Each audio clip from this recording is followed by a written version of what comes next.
예수께서 우리를 위하여 바로 이런 일을 하신 것입니다. 할렐루야. 우리는 아무것도 모른 채 영원한 죽음을 향해서 질주하고 있었습니다. 그러던 우리 앞에 길을 가로막고 서신 그분이 바로 예수님인 줄로 믿습니다. 예수님이 십자가에서 몸을 찢고 피 흘리심으로 지옥으로 가는 길을 막아 멈추게 하신 것입니다. 할렐루야. 우리는 예수님의 보혈의 피로 지옥으로 가는 길목에서 천국으로 갈 수 있게 된 줄로 믿습니다. 오늘은 사도신경 연속강의 5번째 순서입니다. 본디오 빌라도에게 고난을 받아 십자가에 못 박혀 죽으시고, 이 대목을 살펴보겠습니다. 사도신경의 내용을 보면 예수님의 탄생을 언급하자마자 곧바로 이어서 예수님의 십자가 죽음에 대한 내용이 나옵니다. 그러니까 예수님의 33년 생애에 대한 언급이 전혀 없습니다. 왜 그럴까요? 사도신경은 중요한 핵심 내용만 포함되어 있는데 예수님의 지상생애 가운데 가장 중요한 것이 바로 십자가 사건이기 때문입니다. 아멘. 그래서 사도신경에서는 예수님의 생애에 관한 내용은 과감하게 생략해버렸습니다. 사복음서의 경우도 마찬가지예요. 예수님이 십자가에 못 박혀 죽으신 마지막 한 주간, 고난주간이라고 하죠. 그 고난주간의 한 주간의 기록이 전체의 약 3분의 1가량이나 됩니다. 요한복음의 경우는 거의 절반에 달합니다. 33년 전체 생애와 비교해 봐도 그렇거니와 공생의 3년과 비교해 봐도 이 십자가 사건의 비중이 얼마나 큰지 잘 알 수 있는 대목입니다.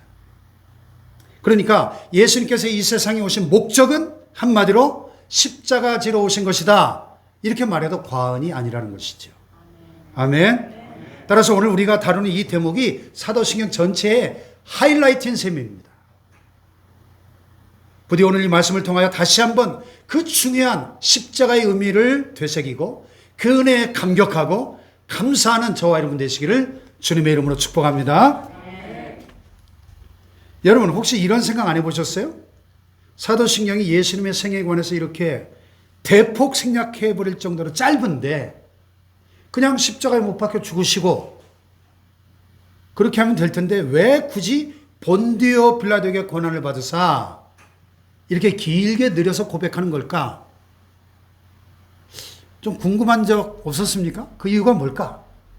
사실 이단 신천지 측에서 바로 이 대목을 물고 늘어지면서 예수님은 유대 종교 지도자들에 의해서 고난을 받은 것이지 빌라도 총독의 고난을 받은 것이 아닌데, 빌라도가 예수님을 죽인 장본인이 아닌데 빌라도에게 책임을 뒤집어 쓰는 것은 잘못된 것이다. 따라서 사도신경은 비성경적인 잘못된 고백이다. 그러면서 사도신경을 부정하고 폄하하고 심지어 사도신경을 가르치는 것은 교인들에게 독을 먹이는 것이다, 이렇게까지 주장합니다. 그러면 우리는 매주 독을 먹고 있네요. 이 신천지 측의 주장에 따르면 이들의 주장이 얼마나 잘못된 것인지는 제가 뒤에 또 반박해 볼 거고요. 먼저 왜 굳이 사도신경에서 본디오 빌라도에게 고난을 받으셨다, 이 말을 삽입했을까 하는 이 문제를 한번 생각해 봅시다. 여기는 적어도 두 가지 분명한 이유가 있어요. 종교개혁자 칼빈이 그렇게 설명을 했는데요. 첫째는 십자가 죽음의 역사성이고요. 두 번째는 예수님의 무죄성 때문입니다. 한번 따라해 볼까요? 십자가 죽음의 역사성, 예수님의 무죄성. 첫 번째로 십자가 죽음의 역사성을 증거하기 위한 것입니다. 다시 말해서 예수님께서 십자가에 죽으신 그 사건이 신화나 전설이 아니고 확실한 역사적 사건이었음을 나타내기 위한 것이었다 는 거예요. 고대 세계에서는 그 연대 표시를 할 때 보통 이 통치자 이름으로 표시하잖아요. 우리나라도 보면 뭐 태조 몇 년에, 뭐 세종 몇 년에 이런 식으로 표기하지 않습니까? 그래서 이 본디오 빌라도, 정확하게 라틴어로 하면 폰티우스 필라투스죠. 이 사실 1962년에 이스라엘 그 서쪽 지중해 연안의 이 가이사랴라는 곳에서 이 여러분 사진에 보는 저 빌라도의 이름이 새겨진 비문이 발견되기 전까지는 예수님의 십자가 사건이나 빌라도라는 인물을 신화나 전설처럼 생각했어요. 세속주의 역사학자들이. 기록이 하나도 없으니까. 그런데 우리가 성지순례 첫날에 이 가이사랴 극장 가봤지 않습니까? 이 극장이 바로 폰티우스 필라투스, 이 본디오 빌라도가 당시 로마 제국 2대 황제였던 티베리우스에게 헌납한 극장이라고 새겨진 저 돌이 발견된 거예요. 그 가이사랴 해변에서. 지금 예루살렘 박물관에 소장되어 있는데요. 그러니까 본디오 빌라도가 신화가 아니고, 신화 속의 인물이 아니고 역사적인 인물임이 증명이 된 거죠. 그 더불어 예수님의 이 십자가 사건의 역사성도 함께 입증이 된 겁니다. 고고학계에서. 네. 그래서 폰티우스 필라투스, 이 본디오 빌라도가 AD 26년부터 36년까지 10년 동안 당시 로마 제국의 식민지 지배 아래 있던 유대 속주, 유대 나라의 행정장관, 제5대 총독이었음이 입증이 됐고요. 그 빌라도가 이스라엘을 총독으로 통치하던 시기에 예수님께서 십자가에 죽으셨다는 이 역사적 사건을 상기시키기 위해서 이 사도신경에 굳이 본디오 빌라도의 고난을 받으사라는 문구를 삽입시켰다는 거예요. 그래서 바로 그 시대에 예수님이 그에게 직접 신문을 받으시고 십자가에 못 박혀 죽으셨다. 즉 예수님이 신화 속의 인물이 아니라 역사 속의 인물이라는 사실입니다. 할렐루야. 이거 굉장히 중요한 거예요. 왜냐하면 여러분 사실 2000년 전 하면 우리나라 역사를 보세요. 2000년 전 하면 고구려 백제신라가 생기지도 않은 때입니다. 고조선 시대, 고조선 시대. 우리가 당군신화 하잖아요. 그러니까 예수님과 빌라도 이런 이야기도 사람들이 신화처럼 생각을 했는데 이게 역사적 사건이라는 겁니다. 아멘. 그 예수님의 십자가 사건의 역사성에 대한 믿음을 공고하게 하기 위한 목적이 첫 번째고, 예. 그 다음에 두 번째는 예수님의 무죄성을 증거하기 위한 거예요. 예수님의 무죄성. 이 본디오 빌라도가 십자가에 못 박아 죽였지만 역설적으로 예수님의 무죄성을 증거해주고 있다는 것입니다. 당시에 로마가 이스라엘을 효과적으로 통치하기 위해서 여러 분야에서 자율권을 부여했습니다. 그래서 사형 집행을 제외하고 웬만한 사건들은 이스라엘의 최고 권력기관이었던 산헤드린 공회에 위임을 했어요. 이 산헤드린 공회는 71명의 의원으로 구성된 우리식으로 말하는 국회와 같은 기관인데 국회보다 더 강력하죠. 입법, 사법, 행정의 전권을 가지고 있는 최고 권력기구였으니까요. 그런데 사형 선고권이나 사형 집행권은 없었기 때문에 식민지 지배국이니까요. 그래서 사형에 해당되는 사건만큼은 로마 총독이 직접 재판하고 결정을 했던 겁니다. 예수님의 경우는 어떻게 됐죠? 결국 신성모독죄로 사형이 선고됐죠. 예수님이 자칭 하나님의 아들이라고 주장했고 성전을 허물라고 했다는 제목입니다. 말도 안 되는 억측이죠. 전적인 오해죠. 자칭 하나님의 아들이 아니라 실제 하나님의 아들이시죠. 또 성전 자체이신 예수님이 오심으로 인해서 이제는 더 이상 건물로서의 성전이 필요 없어졌으니까 허물라 하신 것이고, 사흘 만에 내가 다시 일으키겠다 하신 것은 십자가에 죽으셨다가 사흘 만에 다시 부활하실 것을 미리 예언하신 성전 자체가 되신 예수님의 육체를 가리키신 것이라 요한복음 2장 19절에 말씀하죠. 아멘. 또 유대 종교 지도자들이 백성들의 모든 관심이 예수님께 쏠리니까 자신들의 기득권에 손해가 생길까봐 두려워하고 또 시기하고 위기감을 느낀 나머지 예수님을 제거하려고 했던 거죠. 그런데 문제는 자기들 스스로는 사형을 집행할 권한이 없었다는 사실입니다. 그래서 로마 당국에 고소해서 다시 재판을 받아야만 했습니다. 그래서 필라도 법정으로 간 거예요. 하지만 로마법으로는 신성모독죄가 사형에 해당되지 않았기 때문에 로마 제국의 시저, 가이사 황제에 대한 국가반역죄로 죄목을 살짝 바꿔서 고소한 겁니다. 그런데요, 빌라도가 예수님을 직접 신문하면서 오히려 죄가 없음이 드러난 거죠. 확인하게 된 거죠. 요한복음 19장 4절에 보니까 같이 한번 읽어볼까요? 시작. 빌라도가 다시 밖에 나가 말하 보라, 이 사람을 데리고 너에게 나오나니 이는 내가 그에게서 아무 죄도 찾지 못한 것을 너희로 알게 하려 함이로라 그랬어요. 빌라도가 아무리 신문을 해봐도 죄가 없어요. 그래서 빌라도가 예수님을 석방하려고 무던히 애를 썼지만은 유대인들이 거세게 반항하죠. 그래서 12절에 보면, 자, 12절 읽어볼까요? 시작. 이러함으로 빌라도가 예수를 넣으려고 힘썼으나 유대인들이 소리질러 이르되 이 사람을 놓으면 가이사의 출신이 아니니이다. 무릇 자기를 왕이라는 자는 가이사를 반역하는 것이니이다. 결국 빌라도가 이런 군중들의 압력에 못 이어서 사형 선고를 내립니다. 그렇지 않아도 유대인들의 원성을 사고 있는 그런 마당에 자칫 소요 사태라도 일어나면 자기 권자가 위태로우니까 총독으로서의 자기 권자를 지키기 위해서 죄 없으신 예수님을 십자가에 못 박도록 내어줬다 하는 것입니다. 마태복음 27장 24절에 보면 빌라도의 한심한 모습을 확인할 수 있는데요. 다 같이 시작. 빌라도가 아무 성과도 없이 도리어 밀란이 나려는 것을 보고 물을 가져다가 무리 앞에서 손을 씻으며 이르되 이 사람의 피에 대해 나는 무죄하니 너희가 당하라. 자기는 책임이 없다는 거죠. 나 손 씻었어. 이 신천지 측의 주장도 바로 이겁니다. 빌라도에게 책임이 없다는 거예요. 여러분, 근데 정말 책임이 없습니까? 정말 책임이 없어요? 아, 자기가 최종 책임자인데 어떻게 책임이 없어요? 생각해 보세요. 사형을 선고할 최종 결정권자가 누굽니까? 빌라도잖아요. 근데 어떻게 책임이 없어요?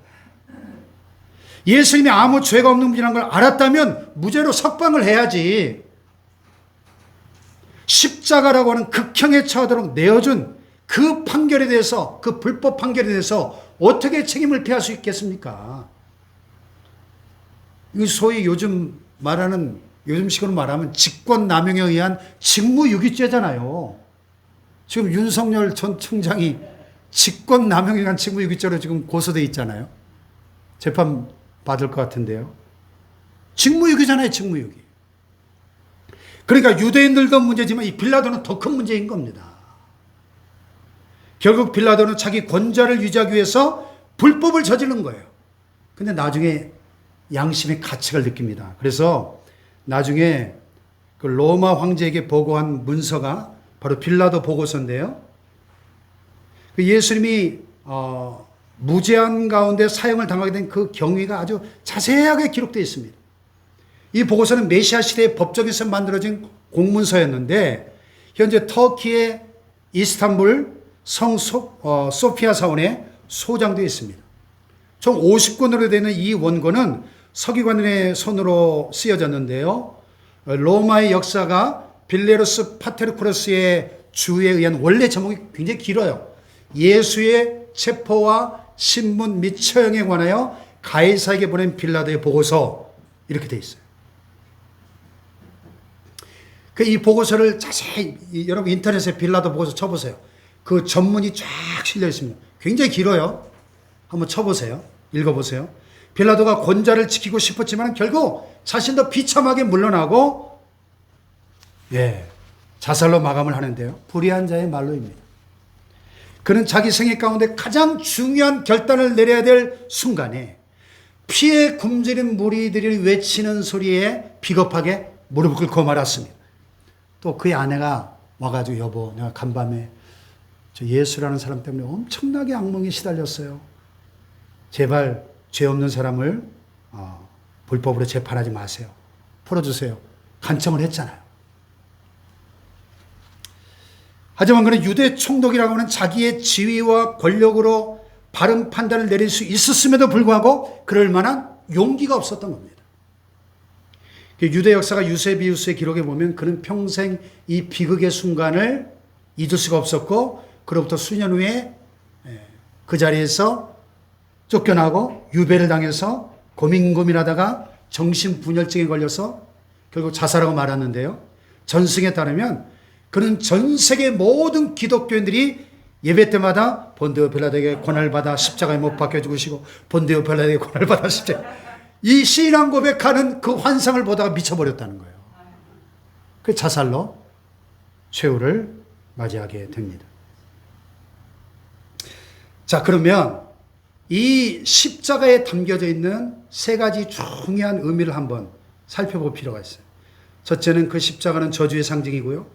두 번째는 대속의 죽음이라는 사실이고, 세 번째는 공개처형이라는 것에 의미가 있습니다. 한번 따라해 봅시다. 저주의 십자가, 대속의 죽음, 공개처형. 첫째는 저주의 상징이었어요. 그 당시에 이 십자가형은요, 로마 제국의 대항에서 일어나는 폭동이나 반란을 주도한 반란범들이나 극악무도한 흉악범들에게만 제한적으로 적용하던 사용법이었어요. 그래서 로마 시민권자들에게 절대로 아무리 큰 죄를 지어도 이런 십자가형에 처해 죽이지 않았습니다. 그래서 이 십자가형은 최악의 고통의 동시에 최악의 수치였습니다. 그래서 십자가에 달려 죽는 것은 최대의 저주의 상징이었습니다. 십자가형에 집행된 장소가 상징적으로 이런 사실을 잘 보여주고 있습니다. 자, 17절을 보세요. 시작. 그들이 예수를 맡으며 예수께서 자기의 십자가를 지시고 해골, 히브리 말로 골고다이라 하는 곳에 나가시니 그랬어요. 예수님이 예루살렘 성 바깥에 위치한 골고다라고 하는 언덕 위에서 십자가에 못 박혀 죽으셨는데, 골고다가 히브리어로 무슨 뜻이라고요? 해골이라는 뜻입니다. 멀리서 보면 그 언덕 모양이 꼭 해골 형상같이 생겨서 그렇게 불려졌다는 설도 있고, 실제로 그곳에 해골이 득실거려서 그렇게 불렸다는 설도 있습니다. 이 골고다라는 말 외에 갈보리, 우리 갈보리산 위에 찬송 불렀는데, 이 갈보리란 말은 영어로 캘버리, 라틴어 칼바리아라에서 나온 말이에요. 골고다를 라틴어식으로 표현한 말인데요. 어쨌든 이 십자가는 최대의 저주의 상징이었다. 그래서 갈라디아서도 보면 율법에도 나무에 달린 자마다 저주받은 자다 하는 말씀이 나오죠. 그러면 예수님이 죄가 없으신 분인데 어떻게 이렇게 비참한 저주의 십자가를 지셨는가? 그 이유가 뭔가? 바로 이 두 번째, 인간의 죄를 대속하시기 위한 죽음이었다는 겁니다. 당시 십자가형을 집행할 때 죄목을 기록한 죄패를 그 위에 붙여놨는데, 예수님의 경우 어떤 죄패가 붙었죠? 19절에 보면 빌라도가 패를 써서 십자가에 붙인 이는 나사렛 예수 유대인의 왕이라고 기록되더라. 죄수의 인적사항과 죄목을 적어놓은 겁니다. 나사렛 예수는 인적사항이고 유대인의 왕은 죄목이에요. 죄목. 유대인들이 따지죠. 항의합니다. 자칭 유대인의 왕으로 고치라고. 근데 만일 그렇게 적으면 빌라도의 판결이 불법임을 스스로 인정하는 셈이 되니까 빌라도가 내가 적을 걸 적었다 그러면서 거부하죠. 역설적으로 예수님이 유대인의 왕으로서 무죄한 가운데 죽으심을 증거한 것입니다. 할렐루야. 하나님의 놀라운 섭리죠. 이렇게 해서 예수님은 인간의 죄를 대신 짊어지시고 세례 요한이 외쳤던 것처럼 보라 세상 죄를 지고 가는 하나님의 어린 양으로서 대속의 죽음을 죽으신 겁니다. 할렐루야. 그 다음에 세 번째는요, 공개처형이에요. 공개처형.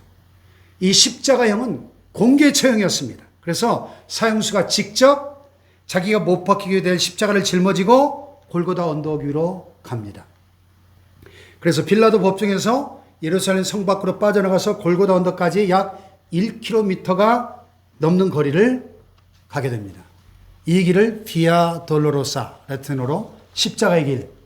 지금 성지 순례 중에 아주 하이라이트죠. 예루살렘에서 그 빌라도 법정에서부터 그 십자가를 못 박혀 죽으신 장소까지 수많은 인파들이 오늘도 십자가를 지고 예수님이 그 가신 길을 이렇게 순례를 하는 것을 볼 수 있습니다. 자, 왜 로마 제국이 이런 방식으로 십자가형을 집행을 했을까요? 이렇게 십자가를 지고 1km 넘는 그 예루살렘 시내를 지나가는 동안에 수많은 백성들이 그 광경을 목격하지 않겠습니까?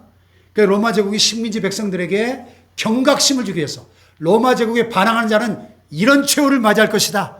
경고성으로 그렇게 한 거예요. 그런데 하나님은 그걸 절묘하게 사용하셨죠. 왜요? 십자가 위에 써붙인 그 죄패의 내용이 곧 복음이었습니다. 그 복음을 모든 사람들이 보게 한 거예요. 자, 20절을 보세요. 시작.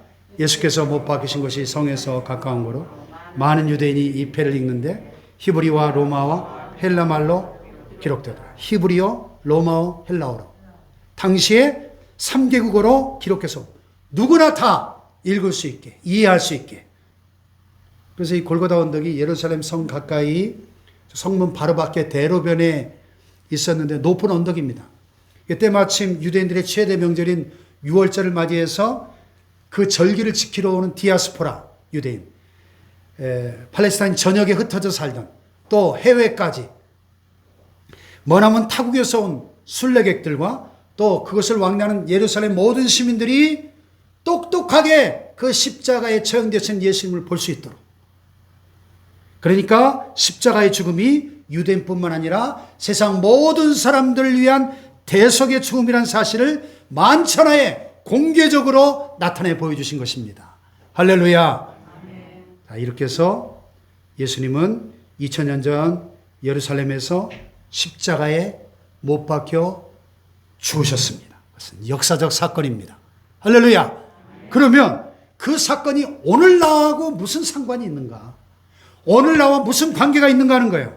아무리 예수님이 십자가에 못 박혀 죽으신 것이 역사적 사실이라고 할지라도 그것이 나하고 상관이 없다면 뭐 아무 관계가 없죠. 나하고 상관이 없는 사건이면 누렇게 바른 역사책 한 귀퉁이에 기록된 옛날 이야기에 불과할 것입니다. 그러나 이 십자가 사건은 내 삶에 적용해야 될 너무나 중요한 사건이죠. 어떻게 적용해야 될까요? 세 가지예요. 따라해 봅시다. 믿음으로 구원, 믿음으로 구원, 십자가에 합당한 삶, 십자가 복음 전파. 이 세 가지 적용이 필요해요. 첫째로 믿음으로 구원입니다. 믿음으로 반응해야 돼요. 나를 위해 대속하신 십자가이심을 믿을 때 죄사함 받고 영원한 사망에서 구원을 얻게 될 줄로 믿습니다. 요한복음 3장 다 같이 시작. 하나님이 세상을 이처럼 사랑하사 독생자를 주셨으니 이는 그를 믿는 자마다 멸망하지 않고 영생을 얻게 하려 하십니다. 그를 믿는 자는 심판을 받지 아니하는 것이요 믿지 아니하는 자는 하나님의 독생자 이름을 믿지 아니하므로 벌써 심판을 받은 것이니라. 아멘. 그를 예수님을 어떻게 하는 자마다 믿는 자마다 멸망하지 않고 영생을 얻게 되는 줄로 믿습니다. 아멘. 할렐루야. 아멘. 오래전 스코틀랜드 북부 지방에 깊은 계곡을 가려지는 철교가 있었습니다. 그 철교 밑으로 깊고 푸른 강물이 흘러갔습니다. 근데 어느 날 이른 아침에 양치는 소년이 계곡으로 나와 보니까 전날 밤 폭우로 인해서 계곡에 물이 막 흘러넘치고 철교의 일부가 무너져 떠내려가 버린 겁니다. 근데 멀리서 기차가 계곡을 향해 달려오고 있습니다. 큰일 났습니다. 그래서 이 소년이 기차를 멈추게 하기 위해서 황급히 철길 위에 서서 자기 옷을 벗어가지고 막 오지 말라고 흔들며 신호를 보냈습니다. 그러나 기관사는 철로에서 비키라고 막 빵빵 경적을 울려댔습니다. 소년은 계속 서가지고 막 옷을 흔듭니다. 기관사가 어쩔 수 없이 급 브레이크를 밟았지만은 그 와중에 이 양치기 소년은 기차에 치여졌구만. 이 기관사와 승객들이 내려서 보니까 양치기 소년이 이미 죽어 있고 바로 그 앞에 강물 위로 무너진 교각이 보였습니다. 만약 기차가 멈추지 않았다면 기차에 타고 있던 수백 명이 큰 인명피해를 볼 뻔한, 싫어합니다. 이 어린 양치기 소년 한 사람의 피값으로 수백 명이 살아난 겁니다. 예수께서 우리를 위하여 바로 이런 일을 하신 것입니다. 할렐루야. 우리는 아무것도 모른 채 영원한 죽음을 향해서 질주하고 있었습니다. 그러던 우리 앞에 길을 가로막고 서신 그분이 바로 예수님인 줄로 믿습니다. 예수님이 십자가에서 몸을 찢고 피 흘리심으로 지옥으로 가는 길을 막아 멈추게 하신 것입니다. 할렐루야. 우리는 예수님의 보혈의 피로 지옥으로 가는 길목에서 천국으로 갈 수 있게 된 줄로 믿습니다. 그리스도의 보혈의 피로 우리에게 천국으로 가는 길이 활짝 열리게 된 줄로 믿습니다. 그러므로 이 사실을 마음에 되새기면서 믿음으로 반응하고 구원의 은혜에 감사하는 저와 여러분 되시길 주님의 이름으로 축원합니다. 축원합니다. 두 번째는 십자가에 합당한 삶이죠. 다 같이 십자가에 합당한 삶. 이제 십자가의 은혜로 구원을 받았다면 우리가 마땅히 십자가에 합당한 삶을 살아야 된다는 거예요. 예전에는 몰랐지만 이제는 이 죄가 얼마나 무서운 것인지 알았습니다. 죄는 우리의 인생을 망가뜨리고 예수님을 피 흘려 죽게 만들 정도로 심각한 것입니다. 여러분, 죄는 아주 시리어스한 거예요.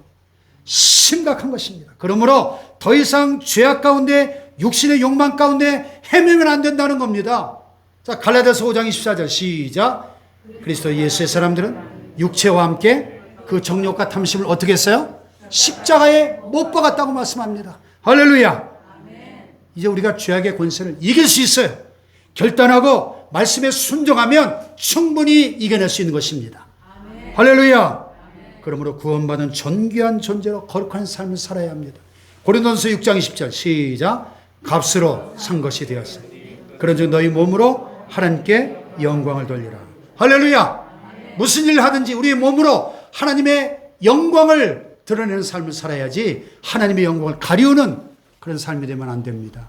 아멘, 아멘입니까? 아멘. 오늘 예수 믿노라 하면서도 참 안타깝게도 그리스도인이라고 하면서 여전히 죄 가운데 사는 사람들이 너무 많습니다. 바울이 그런 사람들에게 눈물을 흘리며 이렇게 호소합니다. 빌립보 3장 시작. 내가 여러 번 너에게 말하였구나. 이제도 눈물을 흘리며 말하노니 여러 사람들이 그리스도의 십자가에 원수로 행한대요. 우리는 십자가의 원수가 되어서는 안 될 줄로 믿습니다. 옛날 유럽의 왕실에 이런 풍습이 있었답니다. 어린 왕자들과 함께 노는 같은 또래의 아이들이 있었는데 왕자가 잘못하면 그 아이들이 대신 매를 맞는 거예요. 영어로 whipping boy. 그 아이들 가리켜 채찍에 대신 맞는 아이들이라는 뜻인데. 그럼 왕자가 얼마나 마음이 아프겠어. 자기가 잘못됐는데 아이들이 대신 매를 맞으니까. 그래서 행실을 고치곤 했다는 거예요. 네. 아멘 할 일은 아닌데 명예혁명 후에 민주화되면서 이런 제도가 고쳐졌지만은 비인권적인 나쁜 제도니까. 근데 여기에 교훈이 있어요. 우리가 잘못하면 예수님께서 다시 십자가에 못 박히는 것처럼 괴로움을 당하신다는 겁니다. 아멘. 그 사실을 기억한다면 어떻게 내가 또다시 범죄하고 악한 길로 가므로 예수님을 다시 십자가에 못 박을 수 있겠습니까? 십자가의 원수로 행하는 자가 되면 안 되겠다는 겁니다. 할렐루야. 부디 십자가를 바라볼 때마다 그러므로 아, 죄가 이렇게 무섭고 심각한 것이구나. 예수님을 십자가에 못 박아 죽일 정도로 죄는 이렇게 무서운 것이구나. 다시는 죄를 짓지 말고 거룩한 삶을 힘쓰는 저와 여러분 되시길 주님의 이름으로 축원합니다. 축원합니다. 자, 세 번째는 십자가의 복음을 전파하는 일에 힘써야 됩니다. 할렐루야. 여러분, 저와 여러분이 구원받은 과정을 한번 생각해 보세요. 어떻게 해서 우리가 이 구원의 자리에 서게 됐습니까? 아무리 예수님이 대속의 십자가를 지셨어도 그 복음이 나에게까지 전파되지 않았다면 나는 아직도 구원 못 받았을 겁니다. 그래서 로마서 10장에 이렇게 말씀하잖아요. 시작.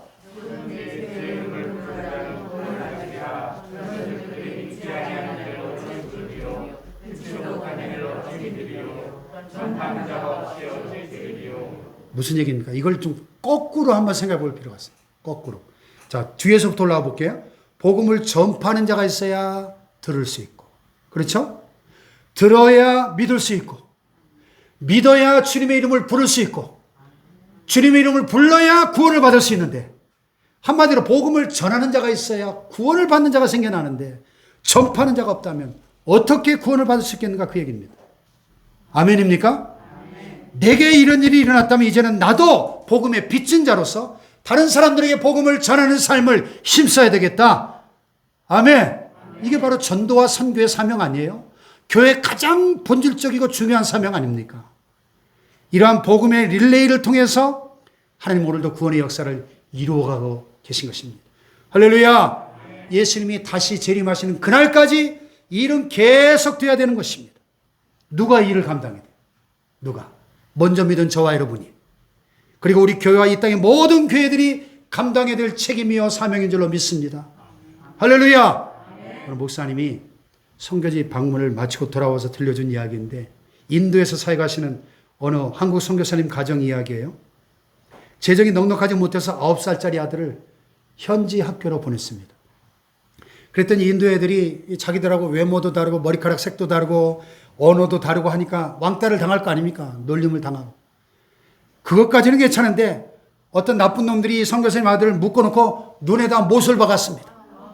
피투성이가 되고 부모와 만나서 이미 실명되고 말았습니다. 이 선교사님 부부가 얼마나 충격을 받았을까요? 하나님께 항의했습니다. 아니 하나님, 어떻게 이런 일이 일어날 수 있습니까? 아무리 아이들이라고 해도 그렇지, 하나님 이런 일이 벌어질 때 뭘 하고 계셨습니까? 도저히 이런 인간을 위해서 선교 못하겠습니다. 한국으로 돌아가렵니다. 그리고 막 짐을 쌉니다. 근데 이 아들이 이 부모를 가로막았어요. 이 눈이 퉁퉁 부어서 안대를 하는 이 아들이 눈물로 호소하는 겁니다. 아빠, 우리가 가버리면 이 나라 사람들한테 누가 예수님의 사랑을 전파할 수 있어요? 이 아들의 눈물인 호소를 외면할 수 없었던 이 선교사님 부부가 다시 짐을 풀고 선교 사역을 시작했다는 것입니다. 여러분, 이런 엄청난 누군가의 희생을 통해서 오늘 우리 한 사람 한 사람이 구원받게 된 줄로 믿습니다. 아멘입니까? 우리나라도 마찬가지예요.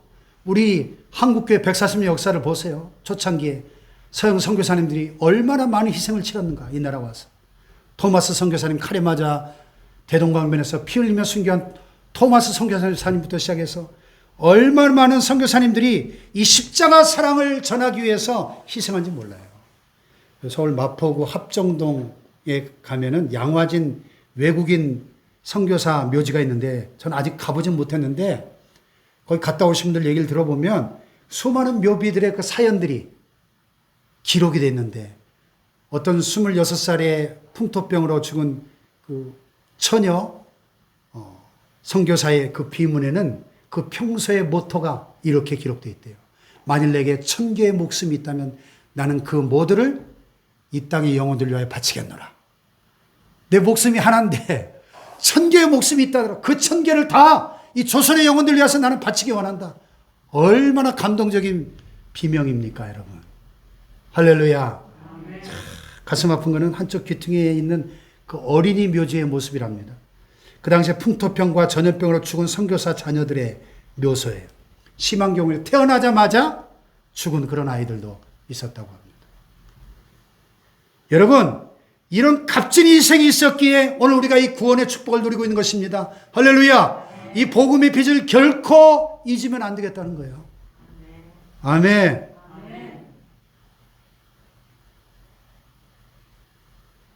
제 그 신학대학원 동기 임종영 목사님이라고, 이분이 미국 졸업하자마자 미국 가서 30년 이민 목회하시고 환갑을 맞이하면서 딱 이민 목회를 조기 은퇴하시고 니카라구아의 남미 그 가난한 나라에 들어가 가지고 지금 제2의 사역을, 선교 사역을 펼치는 그 사진과 동영상을 우리 단톡방에다 올린 걸 보면서 참 깊은 감명을 받았습니다. 아, 미국에서 그 잘 사는 나라에서 다 자리 잡으셨을 텐데 그냥 편안히 그냥